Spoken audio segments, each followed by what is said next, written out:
Welcome to my Ramzan series episode 2। আজকে আমরা বানাবো হরিয়ালি চিকেন, একদম সুপার টেস্টি, ইজি আর রমজানের জন্য একটু ডিফারেন্ট ফ্লেভার। সাথে থাকে যদি পরাঠা বা নান, তাহলে তো কোনো কথাই নেই।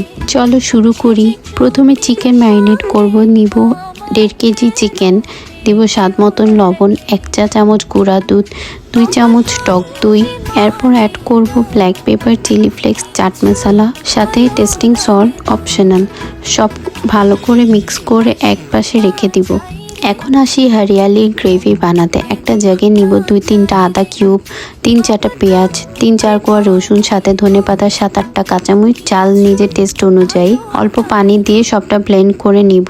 এই ব্লেন্ডেড গ্রেভিটা ম্যারিনেট চিকেনে অ্যাড করব। অল্প রেখে দিব পরে দেওয়ার জন্য, আবার ভালো করে মিক্স করব। এখন একটা প্যানে বাটার অ্যাড করব। লো টু মিডিয়াম হিটে চিকেন ফ্রাই করব। ঢেকে কুক করব। এক পাশ ভাজা হলে আরেক পাশ উল্টে দিব। এরপর কাটা কাঁচামরিচ অ্যাড করে আবার ঢেকে দিব।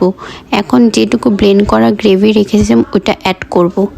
উপর থেকে হালকা করে গুঁড়া দুধ ছিটিয়ে ঢেকে দিব। আর বাস, হরিয়ালি চিকেন রেডি। রমজানের জন্য একটা ইজি, হেলদি আর টেস্টি রেসিপি। সাথে থাকছে গরম গরম পরাঠা। আর এমন আরও রমজানি স্পেশাল রেসিপি পেতে পেজটা ফলো করতে ভুলবেন না। আজকের জন্য এতটুকুই। আবার দেখা হচ্ছে নেক্সট কোনো ব্লগে। আল্লাহ হাফেজ।